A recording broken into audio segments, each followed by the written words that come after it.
Gentleman from Madison, Mr. Scott. Thank you, Mr. Speaker. Mr. Speaker, I rise for a point of personal privilege. Gentleman has the floor. Thank you, Mr. Speaker. Mr. Speaker, ladies and gentlemen of the House, it's become pretty clear that we all know where we stand on Medicaid expansion, so I want to talk today about another very important topic, and that's the state budget. You know, we have one obligation that is paramount each year, and that is to do our work on the state budget. As the chairman is fond of saying, there are really only two bills that we have to pass this session, House Bill 29 and House Bill 30. As a member of the Appropriations Committee, I'm proud of the budget work that we've done so far.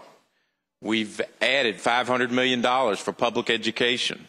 We've added $20 million for tuition moderation at our colleges and universities. Nearly $50 million in new and additional funding for mental health. $118 million in funding for our hospitals and critical funding for our free clinics.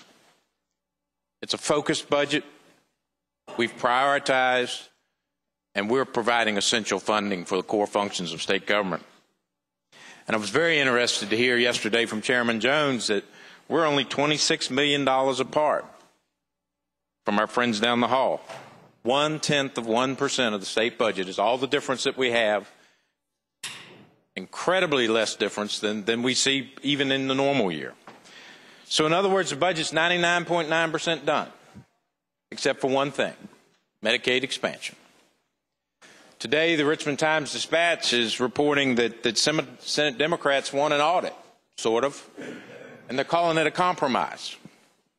Well, I'm glad to see that Senate Democrats agree that Medicaid needs an audit. We passed our audit, though, as a separate piece of legislation. We could have put it in the budget. We could have used it for leverage, but we didn't. So I hope that the Senate Democrats will take House Joint Resolution 40 and send it to the governor, unamended and separate from the budget. And Mr. Speaker, today's Times-Dispatch also reports that the Senate's 20 Democrats say they are not willing to approve a budget without health insurance expansion in it. So on the one hand, we have a compromise, and on the other hand, we're drawing lines in the sand. We disagree on Medicaid expansion. We know that. But we agree on 99.9% of the budget. So the question is, are we going to hold up funding for our teachers, our firefighters, our police officers, yes, our hospitals, and local governments over Medicaid expansion? Governor McAuliffe and the Senate Democrats have said absolutely. They're willing to do that. So let's think about the consequences now as we head into the final days of this session. We've talked a lot about costs on this floor as it relates to Medicaid, but let's talk about some other costs if we hold up this budget. Mental health, $3 million a day. Public safety, $7 million a day. Transportation, $16 million a day. Public education, K through 12, $19 million a day. And Mr. Speaker, for higher education, the cost is $27 million per day if we don't complete the work on this budget.